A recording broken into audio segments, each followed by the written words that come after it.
Sir sir sir ರೋಹಿತನ ಇಲ್ಲಿಂದ ಇಲ್ಲಿ ಬರಾಕಿತ್ತು.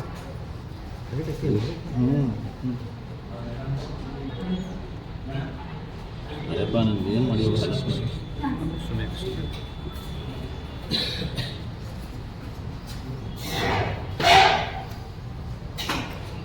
ಇಲ್ಲೇ ತೋರ್ಸಂತ ಹೇಳ್ಬೇಕು.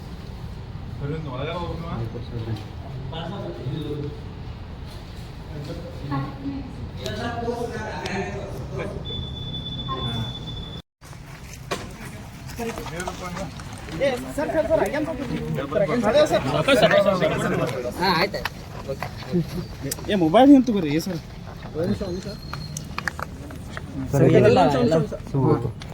ಮತದಾನ ಪ್ರಾರಂಭವಾಗಿ 2ನೇ ಹಂತದ ಮತದಾನ ಅತಿ ಉತ್ಸಾಹದಿಂದ ಭಾರತೀಯ ಜನತಾ ಪಕ್ಷಕ್ಕೆ ಇಡೀ ರಾಜ್ಯದ ಮೂಲೆ ಮೂಲೆಯಲ್ಲಿ ವೋಟ್ನ ಪ್ರಮಾಣ ಜಾಸ್ತಿ ಬರ್ತವೆ. ನಮ್ಮ ಎಲ್ಲ 28 ಕ್ಷೇತ್ರದಲ್ಲಿ 22-24 ಸೀಟ್ನ ಗೆದ್ದು ಆತ್ಮವಿಶ್ವಾಸ ಹೇಳಕ್ಕೆ ಬಯಸುತ್ತೇನೆ. ಉತ್ತರ ಕರ್ನಾಟಕ ಭಾಗದಲ್ಲಿ ಎಲ್ಲ ಕೂಡೊಟ್ಟು 22-24 ಬರ್ತಕ್ಕೆ ಪರಸ್ಪರ ಹೇಳೋದು ಬೇಡ, ಯಾಕೆ ಮತದಾನಕ್ಕೆ ಅಪಮಾನ ಆಕೈತೆ. ಅದು ನಮ್ಮ ಭಾರತೀಯ ಜನತಾ ಪಕ್ಷ ದೇಶದಲ್ಲಿ ಪ್ರಧಾನಮಂತ್ರಿ ಮೋದಿಯವರು ಮಾಡಿದಂಥ ಅದಕ್ಕೆ 400 ಅಂದಲ್ಲ, ಅದಕ್ಕೆ ಹೆಚ್ಚಿಗೆ ಬರ್ತಾವ ಅತಿ ಆತ್ಮ ಹೇಳಕ್ಕೆ. ಬೆಳಗಾವಿ ಯಾಕಂತಂದ್ರೆ ಗೋಕಾಕ, ಅರಬಾವಿ, ದಕ್ಷಿಣ ಭಾಳ ಹೋಪ್ಸಿದೆ ನೋಡಿ. ಜೊತೆಗೆ ಏನು ಆಗ್ಬೋದು ಸರ್?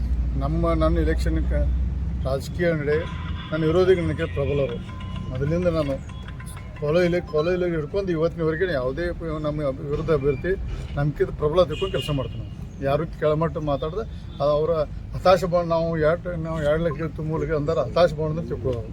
ಅಲ್ಲ, ಚುನಾವಣೆ ಅಂದರೆ ಭಾಳ ಪ್ರತಿಸ್ಪರ್ಧಿ, ಎಲ್ಲರೂ ಸ್ಟ್ರಾಂಗ್ ಇರ್ತಾರೆ, ಎಲ್ಲರೂ ಪ್ರಯತ್ನ ಮಾಡ್ತಾರೆ, ಎಲ್ಲರಿಗೂ ಜಗದೀಶ್ ಶೆಟ್ಟರ್ ಗೆದ್ದೇ ಗೆಲ್ತಾರೆ ನೋಡ್ರಿ. ನಮ್ಮ ನಮ್ಮ ಆತ್ಮವಿಶ್ವಾಸ ಭಾರತೀಯ ಜನತಾ ಪಾರ್ಟಿ ದೇಶ ಉತ್ತರ ಮೂಲೆಗೆ ಭಾರತೀಯ ಜನತಾ ಪಕ್ಷಕ್ಕೆ ಎಲ್ಲ ಆಶ್ರಯ ಮಾಡೋದು ನಾವು ವಿಶ್ವಾಸ.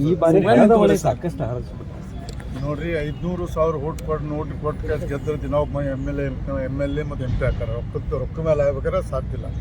ಅದೊಂದು ವಾತಾವರಣ ಮಾಡೋಕ್ಕೆ ಕ್ಯಾಂಡಿಡೇಟ್ ಭಾಳ ವೀಕ್ ಇದ್ರೆ ರೊಕ್ಕದ ಪ್ರಮಾಣ ತರ್ತಾರೆ.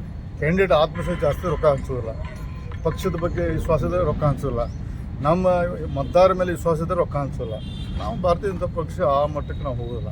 ಈಗ ಗೋಕಾಕ ಮತ್ತು ದಕ್ಷಿಣ ಕ್ಷೇತ್ರದ ಶಾಸಕರಿಬ್ಬರು ಕೂಡ ಗುಂಡಾಗಿರಿ ಮಾಡ್ತಾ ಇದ್ದಾರೆ ಈ ಚುನಾವಣೆ ಒಳಗೆ.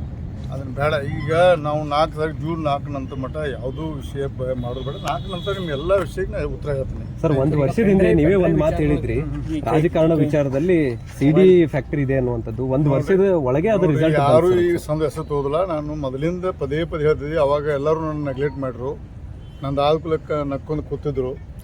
ಇವತ್ತು ಒಬ್ಬರಿಗೆ ಬಂದಿದೆ, ಇವತ್ತು ನನಗಾಗಿದೆ. ಸಿದ್ದರಾಮಯ್ಯಗೂ ಬರ್ಬೋದು, ಪರಮೇಶ್ವರ್ ಬರ್ಬೋದು. ದಯವಿಟ್ಟು ಗೃಹ ಸಚಿವರು ಮತ್ತು ಮುಖ್ಯಮಂತ್ರಿಗಳಿಗೂ ಇದು ಪಕ್ಷಾತೀತವಾಗಿ ಒಂದು ಇತ್ತೀಚೆಗೆ ಆಡಬೇಕಲೇ ಅವ್ರ ಕೈ ಮುಗಿದು ಕೇಳ್ಕೊತೀನಿ ನಾನು. ಸರ್, ಈಗ ನಿನ್ನೆ ಆಡಿಯೋ ಕೂಡ ರಿಲೀಸ್ ಮಾಡಿರುವಂಥದ್ದು ಸರ್. DK ಶಿವಕುಮಾರ್ ಅವರೇ ಮಾತಾಡಿ, ಅಲ್ಲ ಸ್ವಾಮಿ, 14 ಅದು ಸುತ್ತಾಗೈತೆ. ಅದು ನಂತರ ನೇರವಾಗಿದೆ ಅಲ್ಲ, ನಂದು ನನ್ನ ಕಡೆ ನೇರವಾಗಿದೆ. ಯಾವ ಬೇಕಾ ಕೊಡ್ತೀನಿ. ಇದು ಈ ಕೇಸು ಸುತ್ತಾಕ್ಯದ ಹಿಂಗೆ ಅಲ್ಲಿ ಮಾಡಿದ್ರೆ ನಾನು ನೇರವಾಗಿ DK ಮಾತಾಡ್ದೆ ಕೊಡ್ತೀನಲ್ಲ. ನನ್ನ ಬಗ್ಗೆ ಷಡ್ಯಂತ್ರ ಮಾಡಿದ್ದೆ, ನನ್ನ ಕಡೆ ಇದೆ. ಯಾವಾಗ ಸುಮ್ಮ ಮೀಡಿಯಮ್ CBI ಕೊಟ್ಟು ಕೊಡ್ತೀವಿ. ಇಲ್ಲಿ ನೋಡಿ SIT ಬಗ್ಗೆ, ಅವಾಗ SIT ಬಗ್ಗೆ ವಿಶ್ವಾಸ, ಇವಾಗ SIT ಬಗ್ಗೆ ವಿಶ್ವಾಸ ಇಲ್ಲ. CBI ಕೊಡ್ತೀವಿ ಅಂತ ಹೇಳಿದ್ದಾರೆ ಸರ್. ಅಂದರೆ CBI ಕೊಟ್ಟು ಸಹಿತ ಹಾಲಿ ಸುಪ್ರೀಂ ನ್ಯಾಯಾಧೀಶ ಅದಕ್ಕೆ ಮಾನಿಟರ್ ಮಾಡಬೇಕು.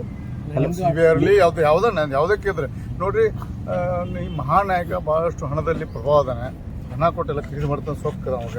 ಅದಕ್ಕೆ ಮಾಡೋದು ದೇಶ ಕಾನೂನು ಉಳಿಬೇಕಾದ್ರೆ ಈ ಕೇಸನ್ನು ಫಿಕ್ಸ್ ಆಗಬೇಕು ಸರ್. ನಿಮ್ಮ ವಿಚಾರದಲ್ಲಿ ಅವತ್ತೇನಾದರೂ ಆ್ಯಕ್ಷನ್ ಆಗಿದ್ರೆ ಇವೆಲ್ಲವೂ ಕೂಡ ಆಗ್ತಾನೆ ಇರಲಿಲ್ಲ. ನೋಡ್ರಿ, 4ನೇ ತಾರೀಕು ಹೇಳ್ತೀನಿ. ಬರೀ DK ಶಿವಕುಮಾರ್ ಅಲ್ಲ, ನಮ್ಮವರು ಹತ್ರಲ್ಲಿದ್ದಾರೆ. ಆಮೇಲೆ 4ನೇ ತಾರೀಕು ನಂತರ ಅದು ಬೈರಿಂಗ್ ಪರ್ಸನ್.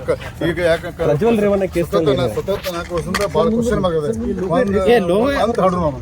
ಸರ್, ಪ್ರಜ್ವಲ್ ರೇವಣ್ಣ ಕೇಸಲ್ಲಿ ಏನು ಹೇಳಕ್ಕೆ ನೋಡ್ರಿ, ಪ್ರಜ್ವಲ್ ರೇವಣ್ಣ ಕೇಸು ಯಾರು ಅದಕ್ಕೆ ಹೆಮ್ಮೆ ಪಡುವಂಥ ವಿಷಯ ಅಲ್ಲ, ಕಲಿತ ವಿಷಯ. ಅದು ಭಾಳ ಕೆಟ್ಟ ಪ್ರಮಾಣ ಆಗಿದೆ, ಅದಾಗಬಾರ್ದು. ಮತ್ತೆ ನೋಡ್ರಿ, ಅವ್ರಿಗೆ ಪ್ರಜ್ವಲ್ ರೇವಣ್ಣ ಅವ್ರಿಗೆ ನಾವು ಹೆಚ್ಚಿಗೆ ಕಾನೂನಿಗೆ SIT ಕೋರ್ಟ್ ಮೂಲಕ ಅವ್ರು ಕಾನೂನು ರೀತಿ ಹೋರಾಟ ಮಾಡಲಿ. ಕಾನೂನಿನಿಂದ ಹೊರಗೆ ಬರಲಿಲ್ಲ. ಕಾನೂನು ಒಂದು ಉತ್ತರ, ಅದಕ್ಕೆ ಬೇರೆ ಉತ್ತರ.